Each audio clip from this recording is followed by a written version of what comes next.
বাইরে প্রচুর বৃষ্টি আর খেতে মন চাইছে কিছু চাইনিজ, তাহলে খুব ঝটপট এবার বাড়িতেই বানিয়ে ফেলুন রেস্টুরেন্টের মতো পারফেক্ট এগ চাউমিন, যা খেতে ভীষণ ভালো আর বাচ্চা থেকে বড় সকলেরই খুবই পছন্দের। চাইনিজ বাড়িতে বানানোর চেষ্টা করলেই অনেক সময় আমরা নুডলস প্রপারলি সেদ্ধ করতে পারি না, সেই জন্য পরে ঠিকমতো ঝরঝরে করে কুকও করা যায় না, আর সহজেই নুন গোলমরিচ সস ভালো মতো মিক্সও করা যায় না।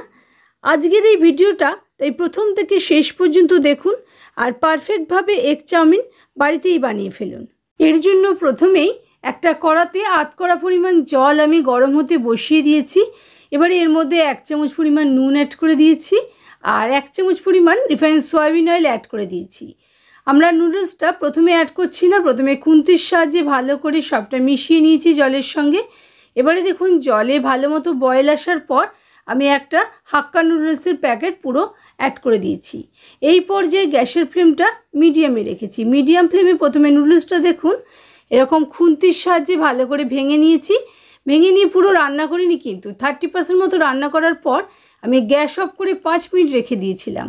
5 মিনিট পর দেখুন নুডলসটা আমাদের প্রপারলি সেদ্ধ হয়ে গেছে আর পুরোটাই ভালো মতন ফুলেও গেছে। আমি একখানা নুডলস ভেঙে আপনাদের দেখিয়ে দিচ্ছি কতটা সুন্দর হয়েছে, সিল্কি সিল্কি হয়েছে, একদম প্রপারলি সেদ্ধ হয়েছে। এবারে এটাকে ভালো করে জল ঝরিয়ে ধুয়ে নিয়ে একটা থালার মধ্যে ছড়িয়ে নেব। দেখুন নুডলস কতটা ভালো সেদ্ধ হয়েছে। আমি ছড়িয়ে নিচ্ছি, থালার মধ্যে পুরো ছড়িয়ে নিচ্ছি। এর মধ্যে যে জলটা আছে সেই জলটা ভালো মতন যাতে উড়ে যায় সেই জন্য ছড়িয়ে নিলাম। এবারে দেখুন ইয়কটা ভালো করে গরম হওয়ার পর 2 চামচ মতো রিফাইন্ড সয়াবিন অয়েল অ্যাড করে দিয়েছি। তেলটা খুব ভালো করে গরম হওয়ার পর 1 চামচ পরিমাণ রসুন কুচি, 1 ইঞ্চি পরিমাণ আদা কুচি করে সঙ্গে 2-3টে কাঁচা লঙ্কা কুচি অ্যাড করে দিয়েছি আর গ্যাসের ফ্লেমটা হাইতে রেখেছি। হাই ফ্লেমে এগুলো একটু ভালো করে ভাজা ভাজা করে নেওয়ার পর অল্প একটু বিনস আমি ডায়মন্ড শেপে কেটে আর গাজর এরকম লম্বা লম্বা করে কেটে জুলিয়ান করে কেটে অ্যাড করে দিয়েছি। মিডিয়াম ফ্লেমে এটাকে একটুখানি ভেজে নিচ্ছি। দেখুন গাজরের কালারটা যতক্ষণ না একটু হালকা ফেড হচ্ছে ততক্ষণ আমি রান্না করে নিয়েছি। এবারে এর মধ্যে একটা মিডিয়াম সাইজের পেঁয়াজ স্লাইস করে অ্যাড করে দিয়েছি, অল্প কিছুটা ক্যাপসিকামের স্লাইসও অ্যাড করে দিয়েছি আর গ্যাসের ফ্লেমটা আবারও হাইতে করে দিয়েছি, তা নইলে সবজিগুলো আবার নরম হয়ে যাবে, ক্রাঞ্চি থাকবে না।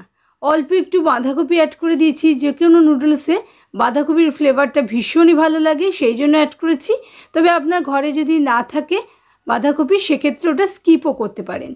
দেখুন সবজিগুলো হালকা করে নেড়ে নেওয়ার পর মধ্যখানে জায়গা করে 1 চামচ মতো রিফাইন্ড সয়াবিন অয়েল অ্যাড করে দিয়ে 2টো মুরগির ডিম আমি ফাটিয়ে অ্যাড করে দিচ্ছি।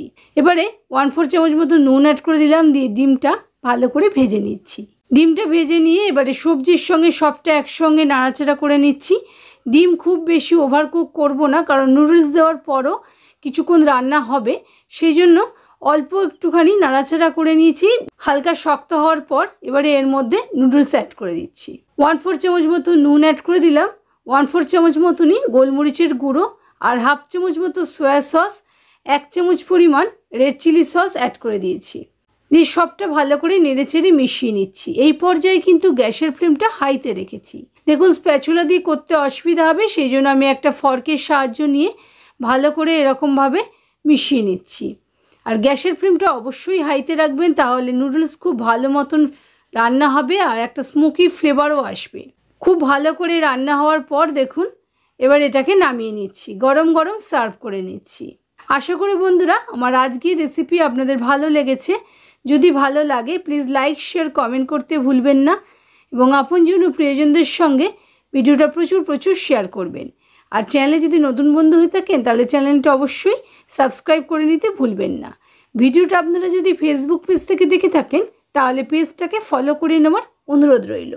ভালো থাকবেন, সুস্থ থাকবেন। আবারও আসছি নতুন রেসিপি নিয়ে, নতুন কোনো ভিডিও।